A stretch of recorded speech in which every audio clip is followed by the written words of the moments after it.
Good morning. I'm Jordan Blair Palladino. I use he, him pronouns, and I am your worship host today. Welcome to White Bear Unitarian Universalist Church. We are a community of youth, adults, and children of many diverse theologies, held together by covenant, not creed. Together, we share the values of courage, reverence, and compassion. May you know deep welcome and belonging in this place. To share a request for today's meditation, please place it in the chat box before the opening hymn or add it to our meditation bowl. Please gain consent before you use someone's full name, and the meditation bowl is in the Soulwork Center. Well, I'm really pleased to welcome Rev. Shay McKay as our guest minister today. Rev. Shay is a UU minister currently working with caregivers and folks with dementia at a nonprofit in Northeast Minneapolis. She lives in North Minneapolis with her partner Diana and their 2 pets. Shay enjoys music, books, and being outside, and you can check out more of what she does at her website, sacreddepths.com. Welcome, Rev. Shay. We are so glad that you are here. Also, welcome back to the Tuscany Trio. Thank you for sharing the gift of your music with us. We also welcome any visitors today. We are so glad that you're here, and let's give a wave to all who are watching online. For those in the room, please join us at our social hour after the service in the social hall. Welcome to our church. Together, we grow our souls and serve the world in love.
Good morning. I'm Shay McKay. My pronouns are she, her. And I invite you into this place. Into this place we make holy by our presence. So come in. Come in with all your vulnerabilities and strengths, your fears and anxieties, your loves and hopes. For here you need not hide, nor pretend, nor be anything other than who you are and who you are called to be. My friends, come into this place where we can touch and be touched, heal and be healed, forgive and be forgiven. Come into this place where the ordinary is sanctified and the human is celebrated and the compassionate is expected. Come into this place, for together we make it a holy place.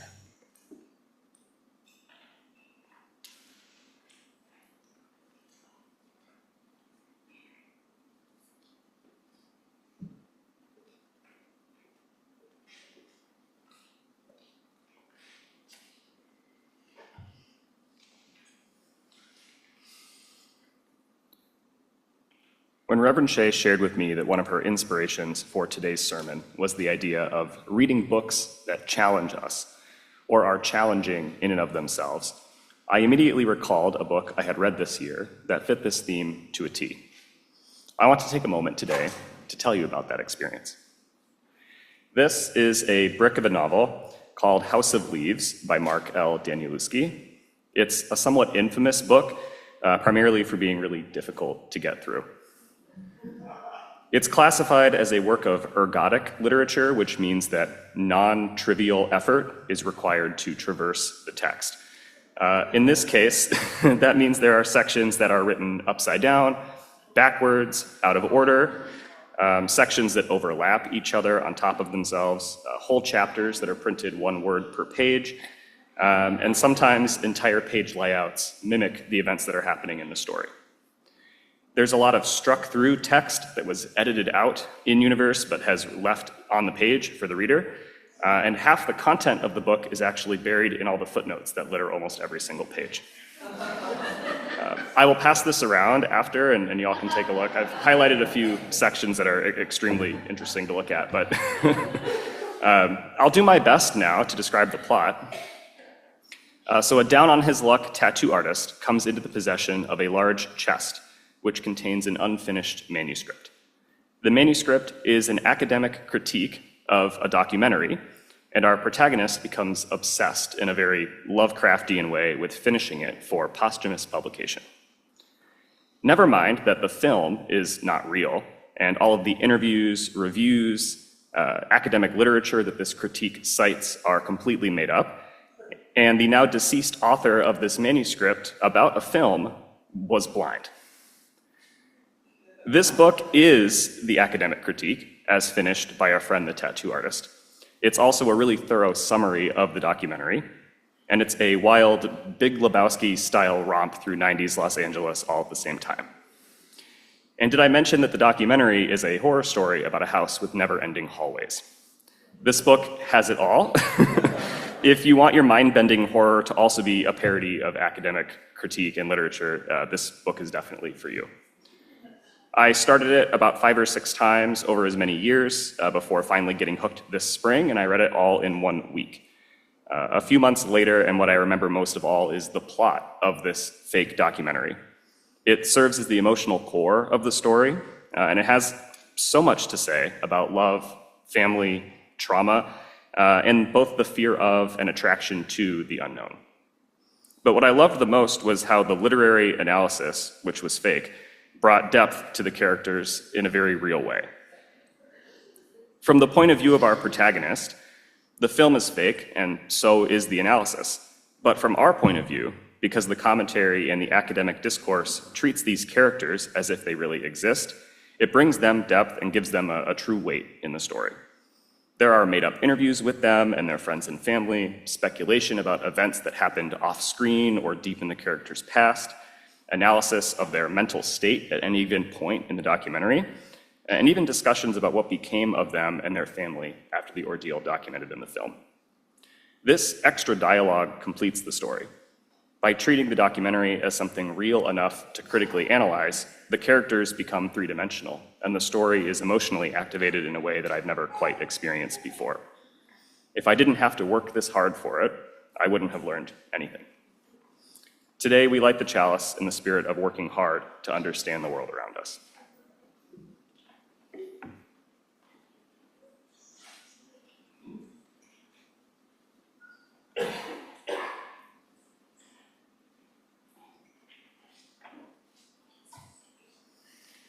Please join me in the opening words. Love is the spirit of this church, and service is its law. This is our great covenant, to dwell together in peace, to seek the truth in love, and to help one another. I invite you all to rise in body or spirit to join in our opening hymn, number 194, Faith is a Forest. This is a new one, so the band will play through once before we sing, so you have a chance to kind of take it in.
I picked a hymn you didn't know, because this service is in celebration of the joy of not understanding. So we started off well, didn't we? I don't know if you know what a Japanese koan is. Any of you familiar with Zen koans? Yes, they are Zen parables or riddles sometimes, meant to encourage reflection and inquiry, meant to encourage doubt and curiosity and make us go, This is a koan. I think most famously told by Pema Chodron in some of her books, but it actually it's even older than all of that, and the origins of it are very murky. Some actually say it comes from the Sufi tradition. It's about a guy named Nasruddin, and he was a trickster, and he was a comic hero in the Arabic world, in Turkey and other places hundreds of years ago. And there are lots and lots of stories of him as he wandered through life. He's pretty clumsy, he's kind of clueless, but he unconventionally comes to all sorts of wisdom through his stumbling, clumsy foolishness. And this story takes place one day when he wants to go visit his friend Tekka, who lives in a far-off village. And between where Nasruddin is and where Tekka lives is a big, deep jungle. And Nasruddin doesn't know the way through the jungle. He doesn't know what's in the jungle. He's never been there. It's a complete unknown to him, but he really misses his friend.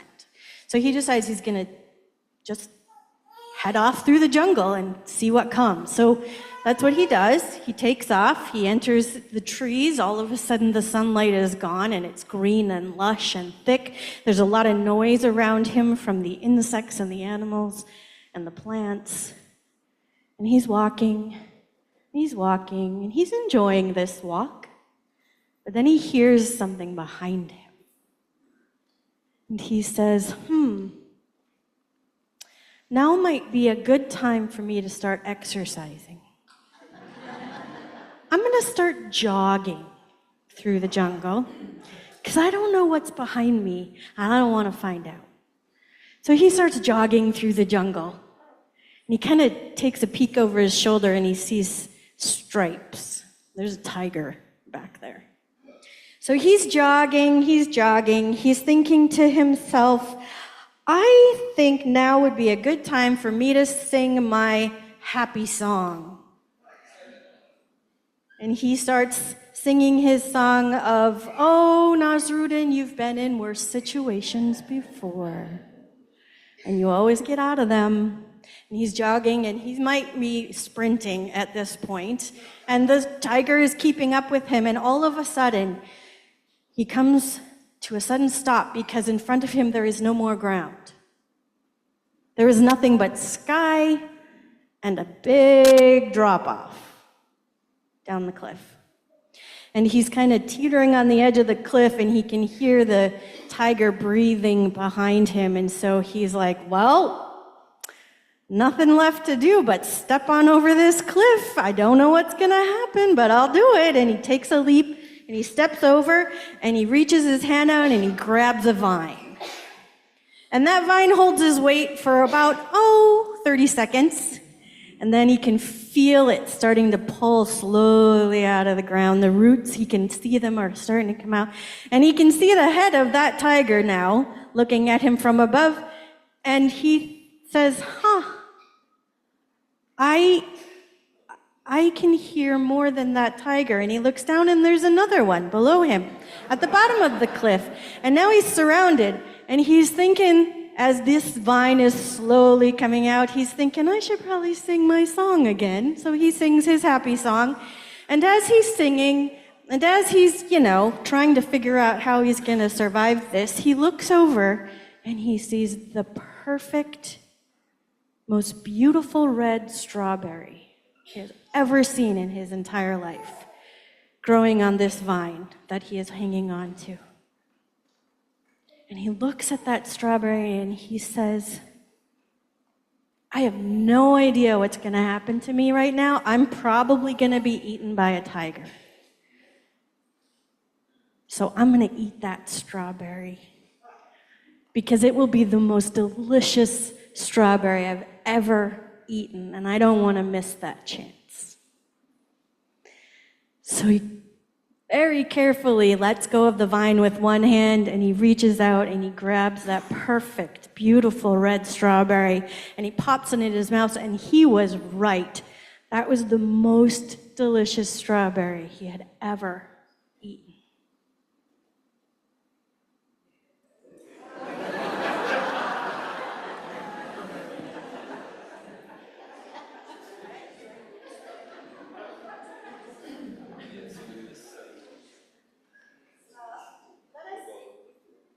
Let us sing our children out.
I just realized I have no idea what you do at this time in the service nowadays.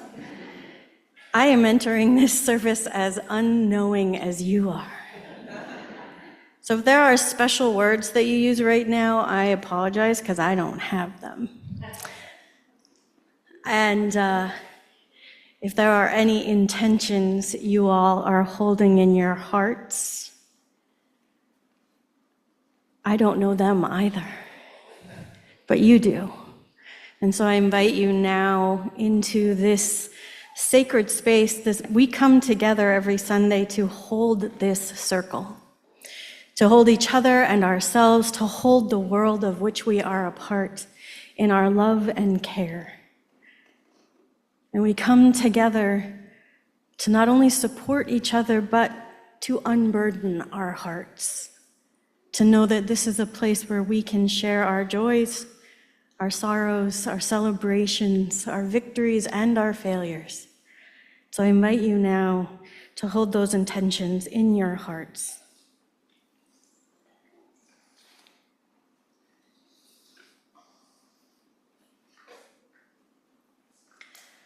If there are people that you would like to call into this circle that you would like us to hold today, I invite you to say their names out loud into this sacred space.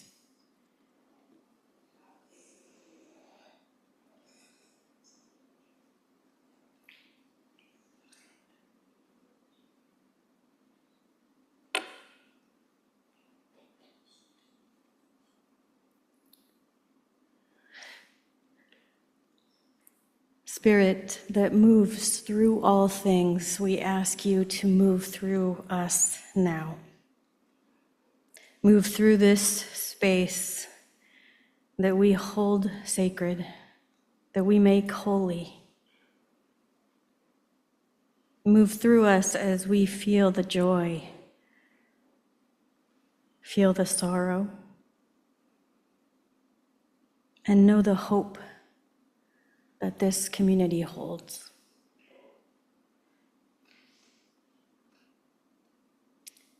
I'm going to read you a poem by Thich Nhat Hanh called Tea. How many years of suffering revealed in hands like his, small and deliberate as a child's. The way he raises them from his lap, grasps the teacup with sure, unhurried ease, yet full of anticipation for what he will taste in each sip. He drinks as if it's his first time, lifts the cup to his mouth, a man who's been practicing all his life and each time tasting something new. Let us sing now together, Spirit of Life.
Now is the moment when we announce events in the life of this community and receive the offering. In community news announcements, Rev Jessica still needs cake bakers for all church birthday party on August 18th. Please email her if you are available. If you are in need of pastoral care support, please meet members of our pastoral care team by the large windows, those ones, at the end of the service. Today, Susan and Kathleen will be available after the service. Each week, we practice gratitude and support in the form of giving to our offering plate. The gifts collected today will go to support the mission of this congregation, to grow our souls and serve the world. There are a couple of ways you can give today. You can use the text to give feature. The number is in your order of service. You can give on the website, or you can place cash or a check in the offertory basket. However you choose to give, thank you for your generosity and your faith in this life that we live together. The offertory will now be gratefully collected.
Our reading today is an excerpt from The Joy of Reading Books You Don't Entirely Understand by Molly Templeton. At present, I have an alarming number of tabs open. I'm absolutely not going to tell you how many, or how many are open on my phone. There are 15 pages of notes in my now finished notebook that are about the same subject that led to all of those tabs. There are so many rich and fascinating rabbit holes a person might fall down. This is all because I've been reading a book that I don't entirely understand. And frankly, it's wonderful. I could have just let it go, let the book roll me along in blissful ignorance. But what happened as I looked up names and places and dates and wars is that I began to take almost as much joy in that process as I did in reading the book. A book, a story to read and inhabit, but also an adventure in not knowing. What set me off on this path of delirious not knowing is that I read Vajra Chandrasekhara's Rake's Fall. I read it on a plane, and I felt later like I dreamed it. Whole scenes existed in my mind, stripped of any context, the way you might remember dreams. And then I read it again, with a pen and a notebook and my phone and laptop at hand. I opened a million tabs and revisited the general outline of the Ramayana, which I know as a Penguin classic I read in book group some years back, not at all the way I know the stories and myths I met in textbooks as a child. I put off drafting a review of the book in favor of reading every interview with the author I could find. I put pieces together, and outside of my airplane dream state, began to see where the story restarted, where it looped, where it ate its own tail and then birthed itself again. There is so much I don't entirely understand in this book, because I can't. I am a white American who does not have the cultural context to fully understand all the things that this story encompasses. And what I'm saying is, good, let me bask in that. Good, let me admit to that.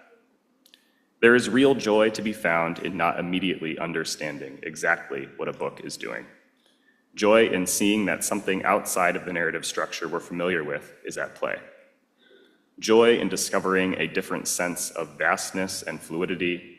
Joy in waiting patiently with rich anticipation for the seemingly disparate pieces of a narrative to mesh, to become something huge and beautiful.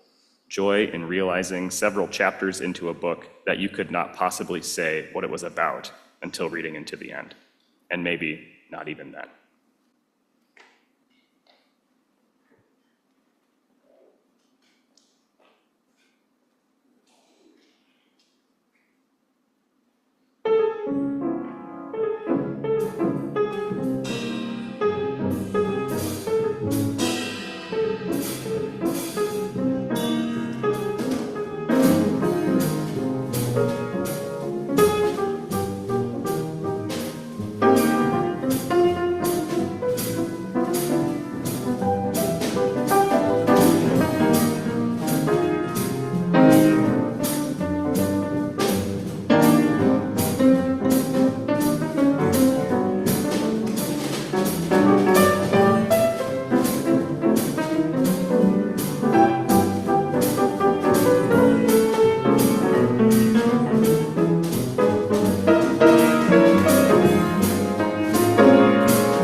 Rainy, lazy Sunday morning jazz. Nothing better. Thank you, guys. It feels so cozy in here. Unfortunately, now I'm going to mess with your heads.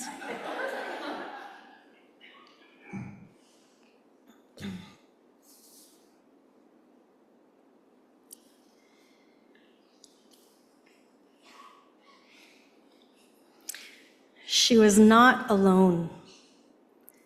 The dynamo had whirled and flung her with centrifugal force out along 1,000 lines into 1,000,000 glass capsules screwed into ceilings, plucked into light by a pull of a cord or a twist of a knob or a flick of a switch.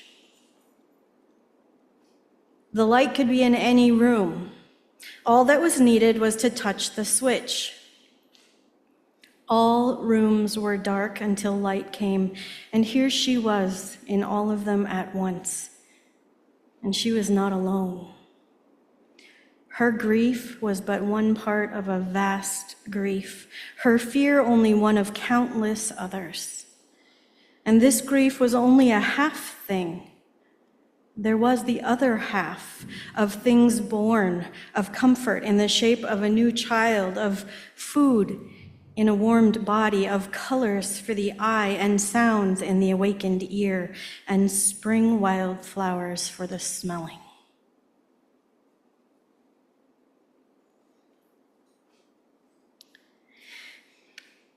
These words written by Ray Bradbury in the 1940s in his short story Powerhouse. He is my newest science fiction obsession. 25 years ago in college, here is my version of the book that took me multiple starts to finally finish. This is Dune by Frank Herbert. This is my copy that I picked up in college almost 30 years ago. And it is very well worn and much loved. I remember reading the first chapter and going, what the? And then, thank goodness, I found the glossary in the back and the appendices, and I read through them, and then I went back and read the first chapter, and I said, huh. So I went back and reread the glossary and the appendices, and then I went back and reread the first chapter for the third time, and I finally made it to the second chapter, and then I was lost.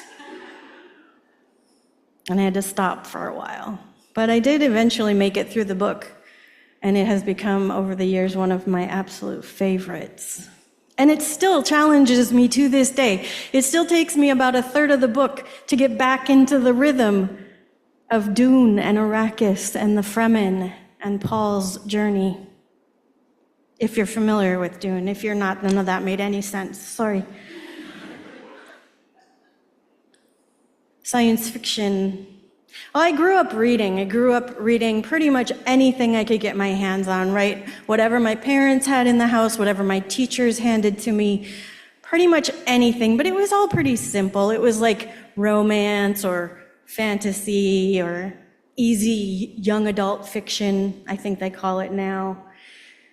I did like the ones that made my heart break, like Where the Red Fern Grows, which I read every summer and sobbed my way through. How many of you read Where the Red Fern? Yeah, good grief. Why do we do that to ourselves? But it wasn't until college that I discovered books that made me work hard. Science fiction. I mean, there are literature books.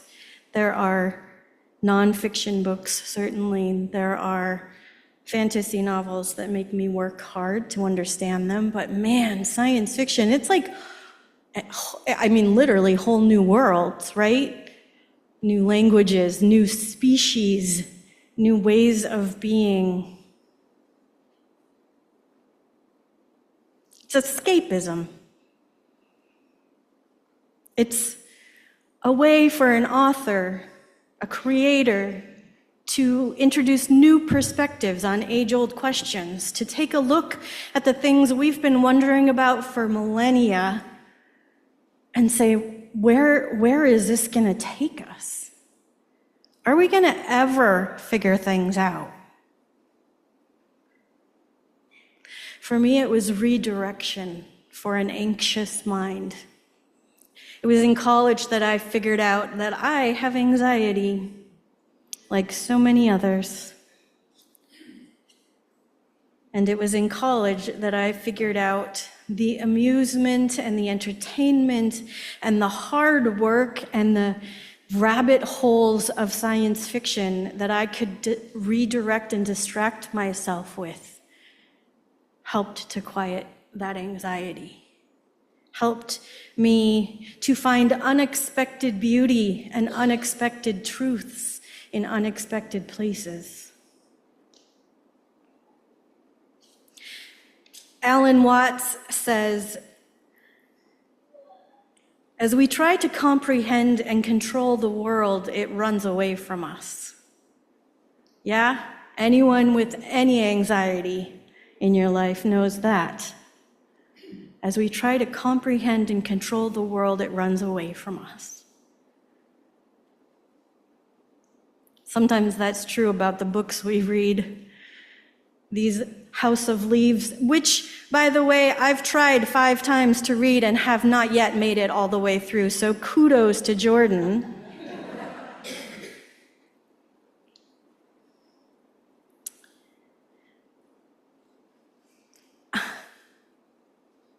Non sequitur. How would you define faith? If I were to ask you, tell me, what is faith?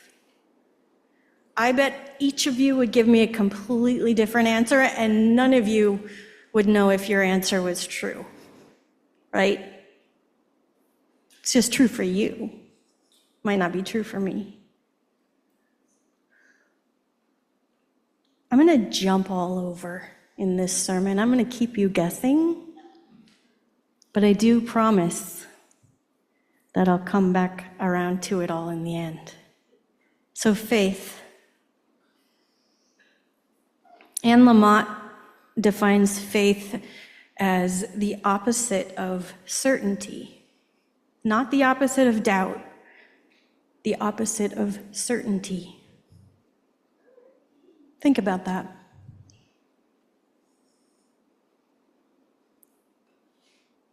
She says, faith is not a noun, it is not a thing, it is a verb, it is an action, it is an activity.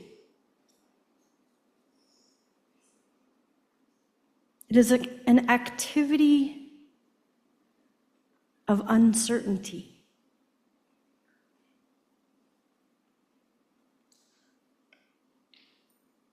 When I was training to be a chaplain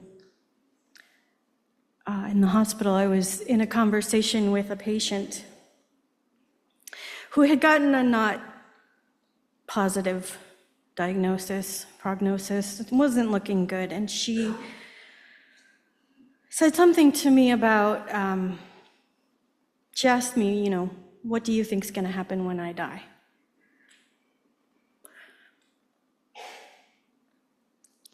I don't know. Do you? And I had to tell her that. I said, I have no idea. What do you think is going to happen to you when you die? And she went on to explain to me what she had worked out over years of religion and non-religion, of living and life and failure and success. And she explained and described what she imagined, what she believed was going to happen to her when she died. And I said, that's as good a guess as any. And now, your job and mine is to find the evidence for that in your life. What in your life, what in your past experiences, what in your everyday living in this world with other people, with other beings, with the nature that is all around us, what has proven to you that that is true? And at first she had a hard time figuring that out. And then finally she did, and we started finding strawberries everywhere. And I said to her, that is faith. Not that you have an answer, not that you think your answer is right, or the only answer, or the perfect answer, not that you even think it's true, but that you have faith that you can find evidence for the good in the world around you, in your life. And that is what we are called to do. Vance Morgan, in an article entitled "The Hidden Benefits of Unknowing," or "In Praise of Unknowing," I think is the name of it, was in the New York Times, and he said, he calls it faithing because faith is a verb. So he says, when you're faithing, which is a little odd to say, but it gets better as you use it more often. He says, when you're faithing, you fill a gap between evidence of what you're faithing for and what it is you're hoping for. That's what faith is.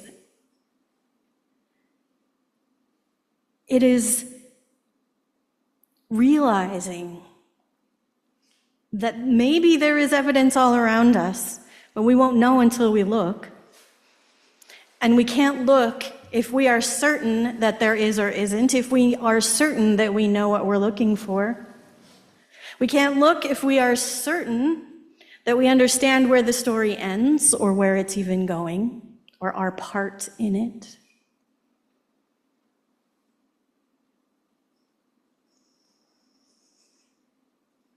Faithing is an activity of uncertainty. We as Unitarian Universalists are not a people of blind faith, are we? Never. Sometimes to our detriment. We are not a people of blind faith. We ask questions.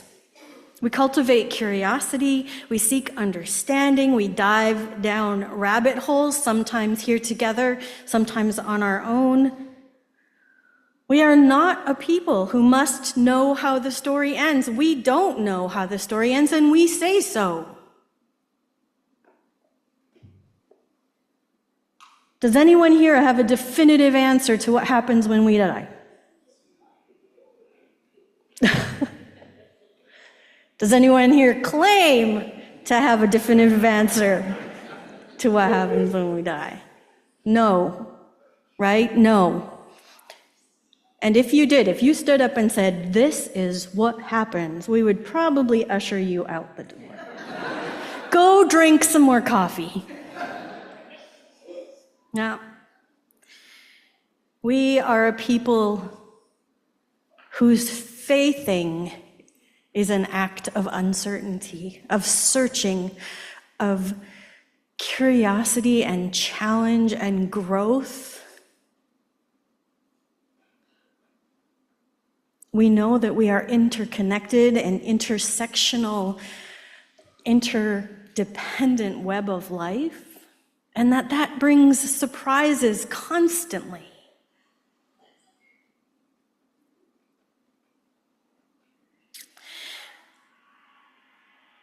It was through my exploration of rich and complex worlds, like Dune, like the adventures of the Star Trek gang, and the heartbreak of the Star Wars movies. Both the story and the movies themselves, movies themselves. It was my exploration of the utter incomprehension of quantum physics and black holes that I learned to redirect my anxious mind, that I learned to dwell in uncertainty, that I learned to seek the strawberries in the midst of the jungle, in the midst of tigers.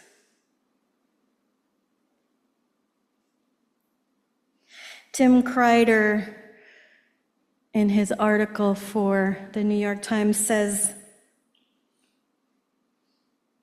"It is through unknowing, it is through faith, it is through the joy of tackling things we don't understand that we learn how to transform mere ignorance into mystery, and how to turn simple not knowing into wonder."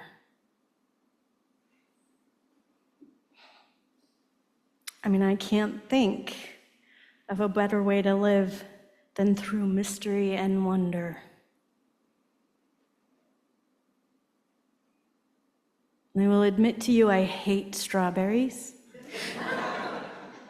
But the idea of finding those beautiful, bright red berries popping up in the least expected places and taking the chance to pop it in my mouth and savor that moment, even when I have absolutely no idea what's coming after, probably didn't understand what happened before. But man, those moments are sweet.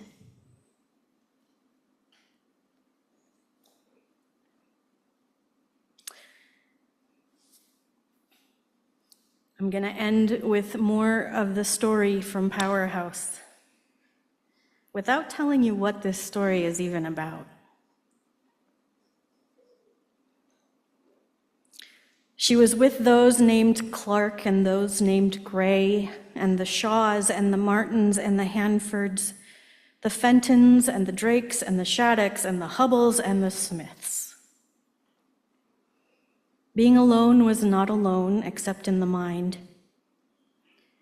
You had all sorts of peek holes in your head, the ones to see through and see that the world was there and people in it, as hard put to and uneasy as yourself.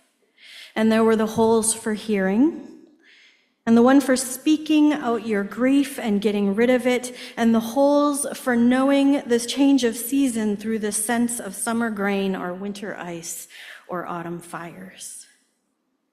They were there to be used so that one was not alone. Loneliness was a shutting of the eyes. Faith was a simple opening. May it be so, and amen. And let us rise in body and our spirit to sing together, "My Life Flows On."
My friends, thank you for joining me on this journey today through uncertainty and unknowing. Let us say together our closing words. Right? Are there closing words? There are not closing words? I just say closing words? What? All right, repeat after me. I do not know. I do not understand. And that's okay. Amen, and may it be so. Let us go in peace.